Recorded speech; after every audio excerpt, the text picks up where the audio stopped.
Oh, Jujutsu Kaisen. You may just save this season of anime. Now, of course, all this is speculation because I haven't really watched any of the anime from the new season yet. Hey guys, I'm just saying, I'm just dealing with my own shit right now. Either way, Jujutsu Kaisen is probably the most hyped anime of the season. It's probably the only show I've heard some decent talk about that isn't a sequel or a failed excuse for a sequel that misled people and spoiled the original series for just about everyone. That's right, I'm looking at you, Higurashi. My disappointments aside, I did find some time to sit down and watch Jujutsu Kaisen, and I have to say, I was impressed. I went in with some high expectations and they were met. Now, were they surpassed? Not really, but we have yet to see. I mean, only 2 episodes have come out so far, so that leaves a lot of room for things to get really good. So today, I figured we'd take some time to talk about why Jujutsu Kaisen is pretty good. But also to talk about that one little extra step that I think that could make this anime go from being good to being great. First though, a quick synopsis for those of you who like spoilers. Itadori is a future Olympic athlete. Sorry, I say that sort of sarcastically, but it's established pretty early that this guy is a genuine freak of nature, casually breaking track and field world records. However, those are not his aspirations. All he really wants to do is find the most laid-back club and do nothing all day. You know what? I'm really starting to relate to this Itadori guy. We both like doing nothing and we're both freaks of nature, just in very different ways. Take that how you will. Itadori decides to join the paranormal club where he can goof off with his senpais and accidentally brings upon a deadly monster, or curse, that he then helps defeat with Fushiguro, a guy who casually hunts curses. However, to do so, he eats the cursed finger and he gets freaking superpowers. This is when the best boy is introduced. My favorite character in the whole anime, Gojou. He is just that little spice of insanity and overpoweredness to set things into context. He just double checks to make sure that Itadori can control the curse, who is the big bad of the entire anime, and gives Itadori the ultimatum that I'm sure will hang over the entirety of the show.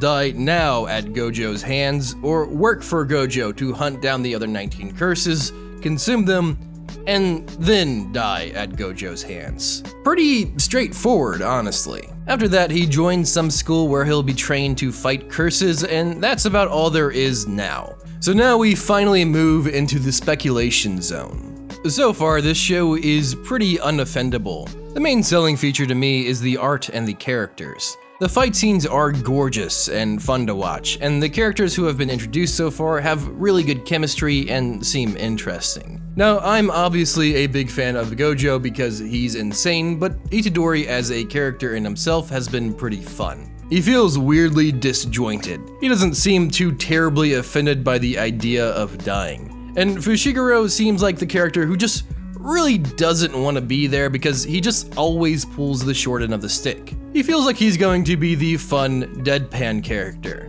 And we're actually about to meet Kugisaki, who seems like she'll be an interesting character. So the reason why I'm going on about characters is because the first thing I think this show is going to need in order to really take off is a villain. A really good, super evil villain. I feel like, so far, it's clear that the author is more than capable of writing a villain that is good, so let's hope for one. There seem like there might actually be a few good candidates from the OP. But what I do not want from this show is a monster of the week. I feel like these kind of ghost hunting anime, or hell, just ghost hunting shows in general, really get hooked on this idea of monster of the week, and that can get really boring and formulaic really quick.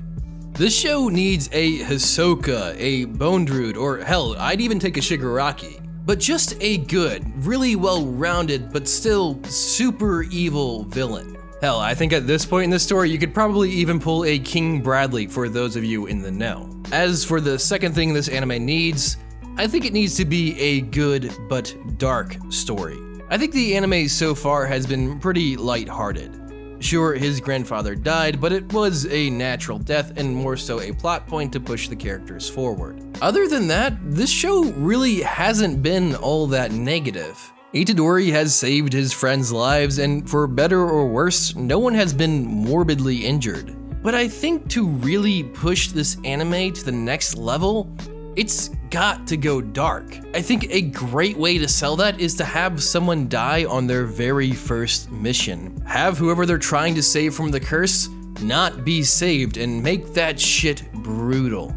I don't know, maybe I've been watching way too much ReZero, but I feel like the plot would definitely benefit from having a very dark turn. God, you could go so dark with this anime, and I would just love to see how each of the characters change as the plot pushes forward. I mean, I think that might actually happen too. Gojou warns Itadori that, hey man, you are going to see some seriously messed up stuff if you come into my line of work. You better steel yourself. And that feels like it could be a warning to the audience from Gojou saying, hey man, things are gonna get really dark from here, so be ready.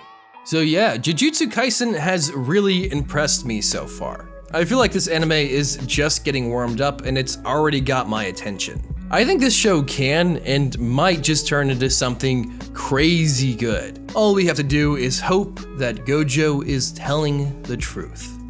Hey guys, what's up? Just a quick heads up before we end the video completely. I won't be uploading next week because I'm going to visit family, and I might not be able to upload the week after. We'll see if I can fit it into my schedule, but it could be 2 weeks with no videos, so I'm sorry. I have been streaming more on Twitch. I'm gonna try to stream on Twitch when I'm visiting family. Once again, we'll see, but yeah, we don't know yet. When I first wrote the script, I had like 6 jokes about Phasmophobia, so I had to pull those out because it's just, most people don't know what that game is, but if you want to see me play Phasmophobia with my friends, go follow me on Twitch. It's a ghost hunting game, it's really funny, and it's just kind of relevant to this anime in like a weird way, sort of. Either way, a huge thing to my patrons, you guys are my heroes. Please make sure you guys share, like, comment, and subscribe. This is Manime Matt. Make sure you guys stay man and go watch that goddamned anime.